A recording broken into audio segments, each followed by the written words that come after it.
Tonight on CTV News at 11:30. Timmins city officials say they'll be easily digging out for another month. That was a tough couple of days for this community, for the residents. We'll have the latest on their update to council as the big dig from last week's storm continues. Plus, a second-degree murder trial gets underway in North Bay involving a gruesome murder from 3 years ago. And new numbers are released as to how the Festive RIDE program went this year. Impaired driving by drugs is the same as impaired driving by alcohol. According to those in charge, some drivers still aren't getting the message. CTV News at 11:30 with Ian Campbell and Rick Wyman with weather. Good evening. Thanks for staying up with us. We begin in Kirkland Lake, where OPP at last word are still dealing with an emerging situation. A shelter-in-place order remains in effect for the area around Prospect Avenue and Government Road. Investigators say they're dealing with a possibly armed individual in a contained location. They've asked people in the community to lock doors and windows and stay away from the area until further notice. The town council postponed their meeting tonight for later in the week. In other news, just a few hours ago, Timmins City Council was provided with an update on what's being done so far as they work to reopen the city from a historic amount of snow. According to the city CAO, more than 2,200 loads of snow have been removed from streets and sidewalks. He says the first priority was to ensure main roads were passable and lane widths restored. 1,300 fire hydrants are also in the process of being cleared with help from environmental services staff. Foot patrols were sanding downtown and graders have been working off Highway 101. The city says it's going to be digging out from this storm for easily another month, if not longer, and a significant weather event will remain in place for the foreseeable future. I fortunately was out of town while this storm hit. My fiance came home the night before, so she wasn't as fortunate, and I got a lot of calls from her and other residents across it, and coming home towards the end of the week and seeing just the amount of snow that was on the ground and the amount of snow that had already been moved, what was encouraging. So I do want to thank all the men and women of our public works staff. That was a tough couple of days for this community, for the residents. You know, it's bad enough that you get the cold and the wind chill, and you get the shorter days. And winter itself, and then all of a sudden you get this dropped on you, and you're trying to shovel, and then the wind blows it back in, and you keep shoveling, but you know what, we're getting there. The city is expecting another 10 centimeters to fall by the weekend. Meantime, the Area Transportation Consortium is looking for timelines from the city as to when it'll be safe for school buses to operate. There's just a lot of dangers that are present. Sidewalks not being open up, large snowbanks that create visibility issues. You know, just where are the students going to stand and wait for the bus? You know what I mean? We don't want them in roadways, things like that. So we have to give time for the municipalities to clean the snow and make it safe. HeartLink says 80 school buses in Timmins do 150 runs every day and travel every street except one-ways and dead ends. He's also looking for timelines for Matheson, Cochrane, and Iroquois Falls. In the coming days, they plan to have drivers go out, not in school buses, to take a look and see which runs are passable. The city of Timmins says they focused on school zones this past weekend. The goal is to have them open by early next week. Meantime, the city of Sault Ste. Marie also updating people on its storm progress. In a Facebook post over social media, city officials say they've received over 100 centimeters of snow this past week. Freezing drizzle is possible, and that crews are working around the clock, removing 20,000 cubic meters of snow every day. In other news, Highway 144 is closed at this moment due to a serious two-vehicle crash in Greater Sudbury. OPP revealing over social media during the dinner hour that it had closed a stretch between Chelmsford and Lively, an area that stretches from Highway 17 to Bishop Road. This was the scene from earlier this evening, our camera catching the closure from the Bishop Road side of the crash. Not much is known about the extent of injuries or the duration of the closure. Emergency crews at last check were still on scene. A second-degree murder trial got underway in North Bay today, a gruesome crime that happened more than 3 years ago. CTV's Eric Tashner reports. Brandon Nakaji faces a second-degree murder charge in the death of 33-year-old Tristan Ayres. The court heard Ayres bled to death in an LCBO parking lot in the early hours of December 17th, 2022, while he was trying to stay warm in a nearby alleyway. The court heard testimony that Ayres' body was discovered by police constable Brody Beard after he was tipped off by a woman that Ayres had been jumped by two men that morning. Beard drove to the LCBO parking lot where he found the body without any vital signs.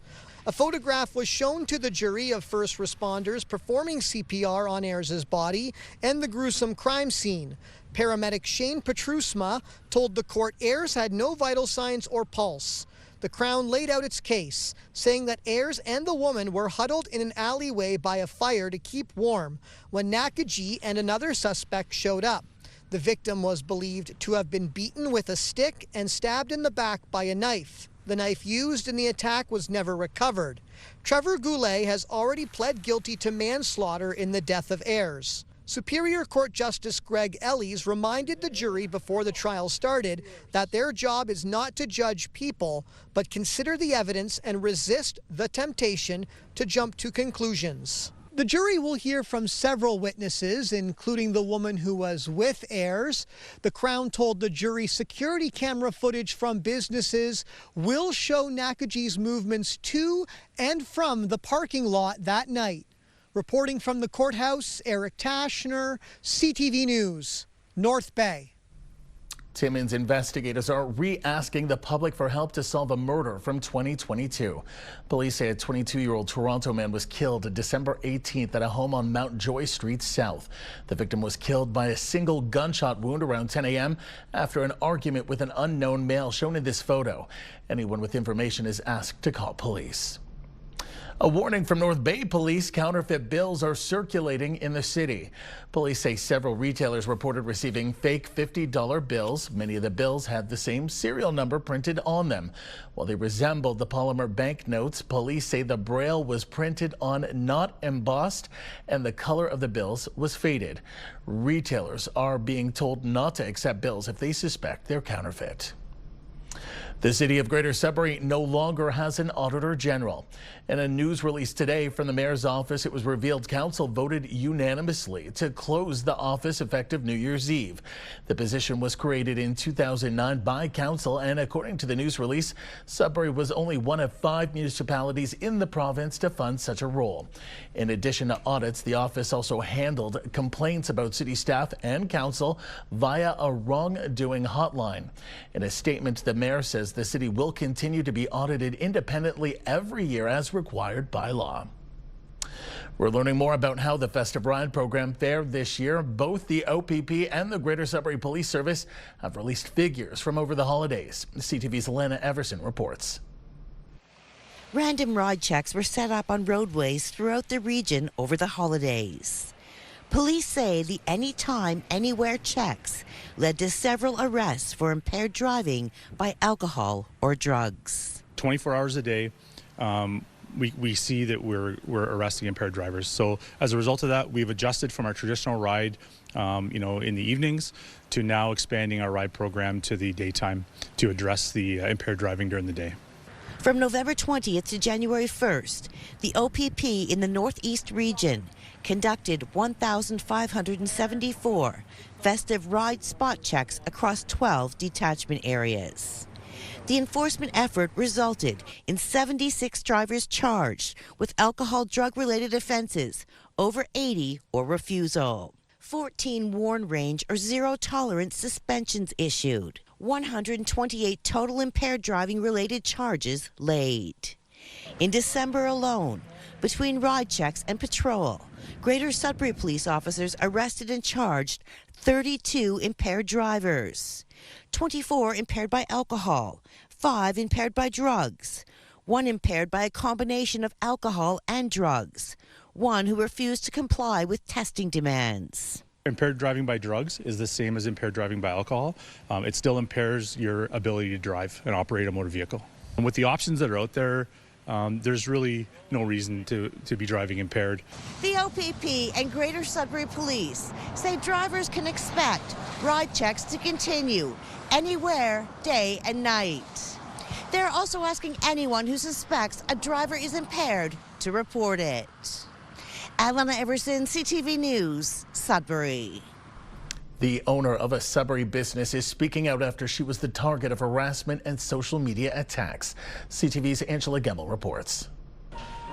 Kim Bowie has spent more than 8 years building the Crystal Beauty brand in Sudbury, but it took just a few social media posts by someone else to tarnish that good reputation. I would not want anyone ever have to go through what I went through. Almost daily for 2 years between 2023 and 2025, Bowie and her business were the target of defamatory social media posts on Facebook, TikTok, YouTube, and WhatsApp. She says the lies and attacks got so bad she took the defamation case to court. It's all about being honest, integrity, my dignity, and everything, every single word of those posts was all lie. Because I am not that person. The defendant originally lived in Sudbury before moving to Vietnam and did not respond to the lawsuit. The judge sided with Bowie and awarded her and another plaintiff $1.5 million and other court costs. According to one legal expert, these types of cases are a growing problem because of the increased use of technology, social media, and even bots. But he's not optimistic they'll ever see the money. This is a very powerful, clearly worded, strong decision that's meant to send a message to other people. Don't do this kind of slander and defaming. But when you have the defendant hiding out, across a number of oceans, where does this really take us? I have a lot of sympathy for the business owner, the plaintiff that's been aggrieved here and has probably spent 2, 3, 4, 5 years of their life seeking justice. Bowie says she came forward to help others trying to prove the truth. I hope that their family and friends trust them and give them a chance so then they can prove the truth. Just like what I did. Bowie says it's been difficult getting all the defamatory posts taken down, especially off Facebook, but she adds she is thankful for the customers and staff who believed her over the lies. Angela Gamble, CTV News, Sudbury. Time now for a short break here on CTV News. Coming up, Rick will have your full weather forecast. For now, look at the weather warnings we have in place tonight, and we have a freezing rain warning advisory right across our broadcast region. That entire area in yellow, that's most of us. Freezing drizzle possible in some areas, light ice buildup. Be careful if you're on the roads, walkways, or other surfaces. And if you are heading south, be careful of that area in gray. They are seeing about 2 to 5 centimeters in around the GTA. At one point, it had closed the Highway 69-400 corridor, but it has since reopened. Here is a look at the current conditions. -3 in Kapuskasing, -3 in Timmins. It says fog in Temiskaming Shores and in Gorbay, but that is more mist. It is freezing fog, however, in Sudbury. We'll have more details coming up after the break. When you see it happen, send it to CTV News. Text 10400. From your screen to ours. Text 10400. Hope you're having a great night. We've got some, freezing drizzle in effect, according to Environment Canada. That advisory issued before supper time this evening. This is what we've got going right now with our forecast radar. We've got some flurry activity, some light snow, and really the risk of freezing drizzle tonight and overnight. How about those numbers now for the next couple of days? Sudbury, Nickel Belt, chance of flurries for tomorrow, a high of 0, 2 degrees on Thursday with the cloud cover. Chance of rain or snow Friday at 2, -2 Saturday, chance of flurries, -7 on the cool down Sunday, sun and cloud and more flurry activity on Monday at -4 degrees. In Sault Ste. Marie, Algoma, chance of flurries tomorrow at 0, going all the way up to 4 degrees Thursday with the cloud cover. Friday, back down a notch to 3, chance of sleet. And even further on Saturday, -1, chance of flurries. Sunday, -3, cloud cover, and the chance of flurries come Monday with a high of 0. Nice variation in temperatures and conditions.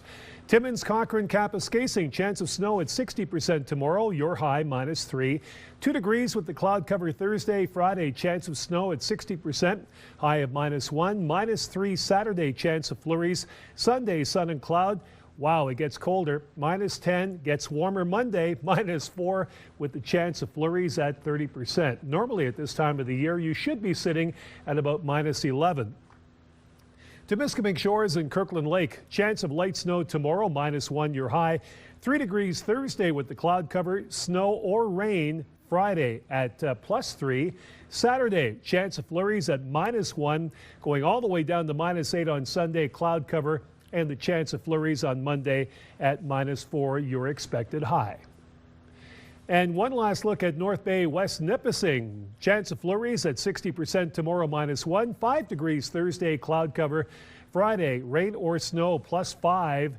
Saturday, chance of flurries at 60% +1. Then cooling down to -6 Sunday, cloud cover. Flurry activity at 40% Monday with a high of -3. As we continue this week, Ian Campbell. Here it is, only Tuesday, but the change continues. Warmer temperatures, different conditions, and that will continue throughout the week. Back to you. I'll take warm. Thanks so much, Rick. Well, officials are sharing a seasonal safety reminder. Don't forget to check your vents while shoveling this winter. The message follows an incident in Sault Ste. Marie over the weekend where snow buildup caused carbon monoxide to back up into a multi-residential building. CTV's Amanda Hicks reports. When a snowstorm hits, for many, the priority is usually clearing the driveway or the car. But Enbridge says there is one area many homeowners overlook, and it can be dangerous. Definitely with the meter, if there's an unforeseen emergency where our crews need to come out and shut the gas off, we want clear, accessible access to, we have a stop on a valve where we can shut the gas off to your home. But also your appliance vents too, that if they're blocked or clogged, there could be exhaust backdrafting in your home, potentially causing CO issues or malfunctions to your appliances. The warning follows a scare in Sault Ste. Marie last weekend, where firefighters were called to a multi-residential building on Wellington Street for carbon monoxide exposure. One person was taken to hospital as a precaution. There was registered notable points of carbon monoxide in the building. So then we started evacuating, removing residents from the building, assisting them out of the building, and then we called Enbridge Gas.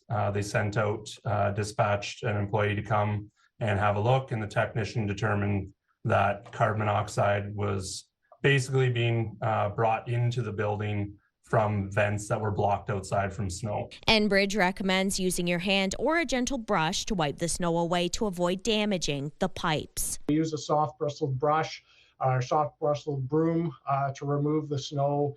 No sharp objects. Do not try to be kicking any ice or whatnot away from it.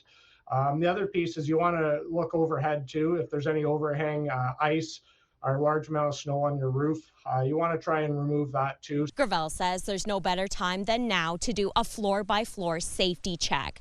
Clear your vents, test your alarms, and ensure you're compliant with the new regulations, which came into effect this year. Amanda Hicks, CTV News, Sudbury. Be prepared to wait. That's the message from the Sudbury Hospital, as it says it's experiencing higher patient demand. CTV's Lindsay Alick reports. Health Sciences North shared a post Sunday saying they are experiencing higher patient volumes in recent days due to the impacts of the respiratory and influenza season. We're seeing sicker people. So we're seeing higher admission rates. Typically we would see maybe 18% people that present to the emergency department being admitted, and today and over the last couple of weeks, we've been seeing that as high as 25%. He says if it's a life and limb situation, you will be seen right away.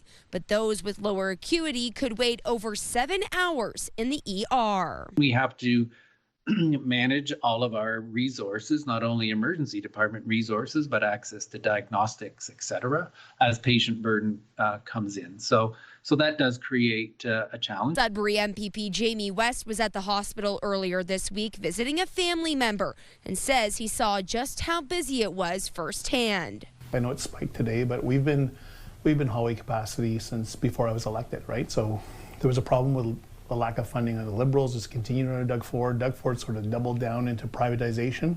So a lot of our funding is going to private. So there's the normal cost of the procedure plus the profit margin. So it's making it harder to make ends meet, right?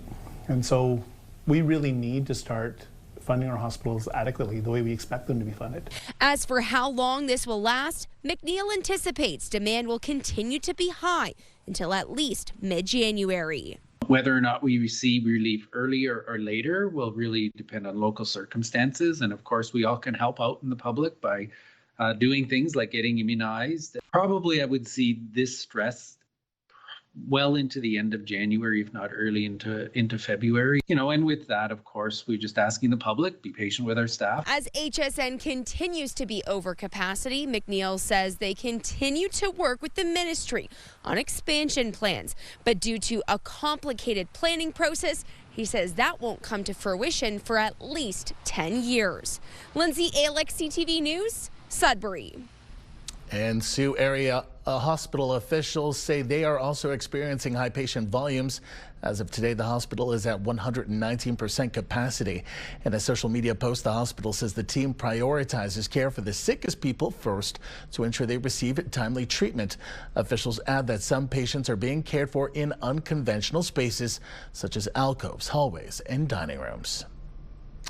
The North Shore Health Network is advising of an emergency department closure in Thessalon. It's going to be closed from 8 a.m. tomorrow, January 7th to 8 a.m. Thursday, January 8th. Blind River and Richards Landing sites will remain open. Still ahead tonight on CTV News. Some Sudbury organizations get some big money from the federal government to expand their footprint. Hockey isn't the only sport heating up the ice. The Canadian National Figure Skating Championships kicked off today in Gatineau, Quebec. As CTV's Peter Sperling tells us, this competition will show us who's headed to Milan next month to compete at the Olympics. There's excitement on the ice in Gatineau. And I'm so excited to compete here.